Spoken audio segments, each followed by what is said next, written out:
மற்றும் சபையர் அனைவருக்கும் யாழின் இனிய காலை வணக்கம். கர்ம வீரர் கல்விக்கண் தெரிந்த காமராசர் பிறந்த இந்நாளை கல்வி வளர்ச்சி நாளாக கொண்டாடி கொண்டிருக்கிறோம். அவர் சாதனைகளை எடுத்து சொல்ல இந்த ஒரு நாள் மட்டும் போதாது. இருப்பினும் அவரை பற்றி எனக்கு தெரிந்த சில விஷயங்களை உங்களுடன் பகிர்ந்து கொள்வதில் எனக்கு மிக்க மகிழ்ச்சி.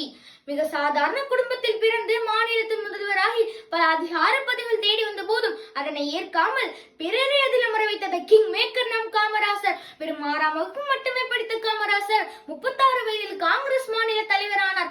பின்னம் தமிழக முதல்வராக 9 ஆண்டு காலம் ஆட்சி செய்து அதனை பொற்காலமாக மாற்றினார். ஏழை குழந்தைகளுக்காக மதிய உணவு திட்டத்தை கொண்டு வந்து 18,000 பள்ளிகளை கட்டிய கல்வி கண் திறந்த கர்ம வீரர் நம் ஐயா. மேலும் விவசாயம் காத்திடவே 9 அணைகளை கட்டினார்.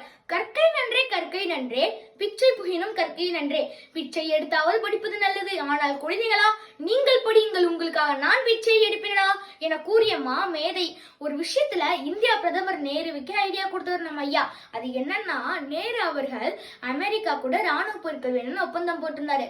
அமெரிக்கா கொடுக்க தயார். ஆனா அமெரிக்காவில இருக்கிற பேங்க் என்ன சொல்றான்னா, இங்க இருக்கிற பேங்க் ஏதாச்சும் ஷூரிட்டி போட்டா நாங்க தரோங்கிறான். இந்தியாவை நம்பி ஒருத்தனும் ஷூரிட்டி போட மாட்டான். இப்ப என்ன செய்யறது அப்படி நேரு அவர்கள் வந்து காமராசர் கிட்ட கேட்கிறார். அது காமராசர் எளிய நாடுல என்ன சொல்றாருன்னா, அவன் கடைங்கதான் இருக்கான்னே அப்படிங்கிறாரு. அதுக்கு நேரு சொல்றாரு, ஆமா இருக்கு, அது ஒரு அமெரிக்கன் பேங்க் அப்படிங்கிறாரு. அதுக்கு அதுக்கு வந்து காமராசர் சொல்றாரு, அதை மூடுங்கிறேன், அவன் உதவி செய்யல, அவன் கடைங்க எதுக்குங்கிறேன் அப்படிங்கிறாரு. அதே போல நேருவும் செய்யறாரு. அடுத்த நாளே ராணுவ பொருட்கள் வந்து இந்தியாவுக்கு இறங்குது. இது போல் சாதுரியமாக யோசிப்பவர் நம்ம ஐயா. வாய்ப்பளித்த அனைவருக்கும் நன்றி. ஜெய் ஹிந்த்.